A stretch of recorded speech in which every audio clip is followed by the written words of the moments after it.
श्री गुरुदत्त, मैं तेजस त्रिवेदी आप सभी का श्री दत्त वैदिक एस्ट्रोलॉजी चैनल पर स्वागत करता हूं। प्रिय साथियों, ज्योतिष विज्ञान में सूर्य को एक महत्वपूर्ण ग्रह माना जाता है। सूर्य ग्रह पूरी चराचर जीव सृष्टि की आत्मा है।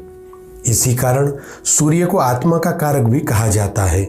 सौरमंडल में कुल मिलाकर ग्रहों की संख्या 9 है, जिसमें से प्रथम क्रमांक पर सूर्य आते हैं।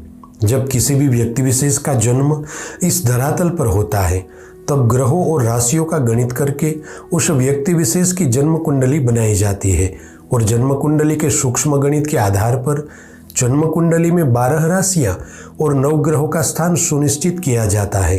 जन्म कुंडली में कुल मिलाकर 12 स्थान होते हैं और ग्रहों की संख्या 9 है। अतः उन 12 स्थानों में अलग अलग जगहों पर ग्रहों की स्थिति रहती है। अब जो सूर्य आदि ग्रह है, यानी सूर्य, चंद्र, मंगल, बुध, गुरु, शुक्र, शनि, राहु और केतु, वे जिस स्थान में बैठे होते हैं वहां से अलग अलग परिणाम देते हैं। अतः आज हम खास तौर पर इस वीडियो में आपको बताने जा रहे हैं कि जन्म कुंडली में अगर सूर्य किसी भी राशि में 6वें स्थान में बैठे हैं तो उसका प्रभाव आपके जीवन पर क्या रहेगा। 6वें स्थान में सूर्य का प्रभाव देखने से पहले थोड़ा यह समझ लेते हैं कि जन्म कुंडली के 6वें स्थान में किन चीजों को देखा जाता है। जन्म कुंडली के 6ठे स्थान को रिपु स्थान कहा जाता है। यहाँ से आप स्वास्थ्य सुख, दैनिक दिनचर्या, स्वयं का कल्याण, आपकी जीवन शैली, आहार, व्यवहार और शत्रुओं की संख्या, इन चीजों को यहाँ से देखा जाता है। ग्रहों के राजा सूर्य जिस भी स्थान में बैठे होते हैं वहां से जातक को बल और ऊर्जा प्रदान करते हैं। ज्योतिष विज्ञान के अनुसार जब किसी भी जातक की जन्म कुंडली में 6वें स्थान में सूर्य की स्थिति होती है, तब वह जातक शत्रुओं पर विजय प्राप्त करने वाले और एक अच्छे मित्र होते हैं, जो अपने दोस्तों की मदद करने के लिए किसी भी हद तक जा सकते हैं। इस स्थान में सूर्य वाले जातक अपनी माता, भाइयों और बहनों के साथ मजबूत बंधन से जुड़े होते हैं। 6ठे स्थान में मुख्य रूप से सूर्य जातक को जीवन में आने वाली सभी परेशानियों के सामने लड़ने की हिम्मत प्रदान करते हैं।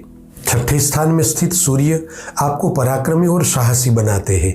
ऐसे जातक अपने पराक्रम से जीवन में आगे आते हैं। साथ ही यहाँ बैठे सूर्य शत्रुहंता योग का निर्माण करते हैं, जिसे आप अपने शत्रुओं को परास्त करने में समर्थ होंगे।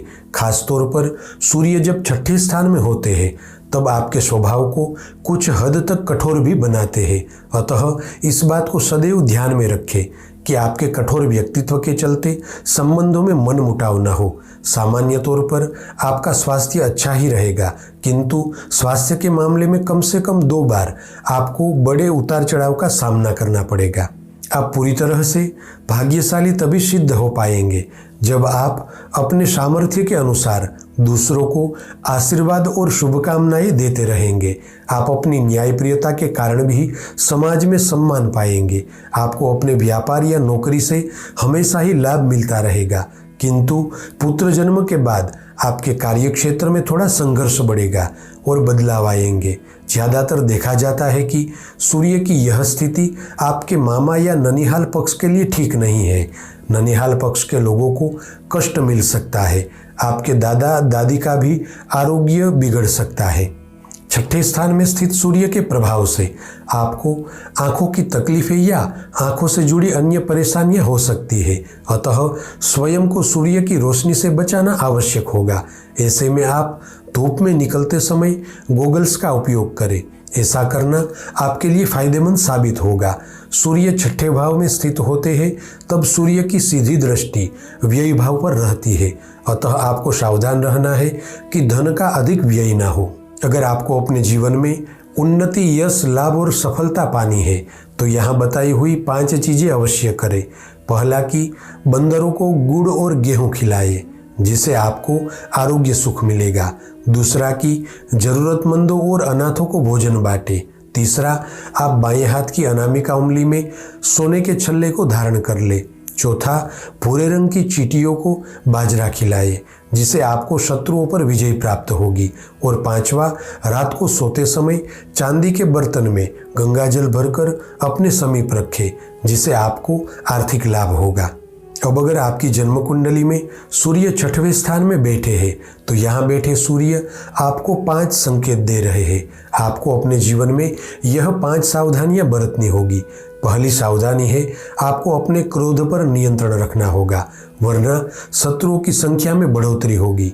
दूसरी सावधानी, सूर्य प्रकाश की सीधी किरणें आंखों पर न पड़े, इसका ध्यान रखें, वरना आंखों की समस्याएं होगी। तीसरी सावधानी है, माता के पक्ष के किसी भी व्यक्ति के साथ बिजनेस में साझेदारी न करें, वरना धन का नुकसान होगा। चौथी सावधानी, कभी भी माता पिता का अपमान न करें। और 5वीं आखिरी सावधानी है, विवाह उपरांत जीवन साथी के आरोग्य का पूर्ण रूप से ध्यान रखें। साथियों, आज के लिए बस इतना ही। ऐसी ही ज्योतिष से संबंधित जानकारी के साथ अगले वीडियो में फिर से मिलेंगे। आप सभी का मंगल हो, ऐसी मेरी सद्गुरु से प्रार्थना है। और आप सभी से प्रेम भरा आग्रह भी है कि आप श्री दत्त वैदिक एस्ट्रोलॉजी परिवार के साथ जुड़े और इसी तरह वैदिक ज्योतिष का ज्ञान प्राप्त करके आप अपने जीवन में आगे बढ़े। जय गुरुदत्त।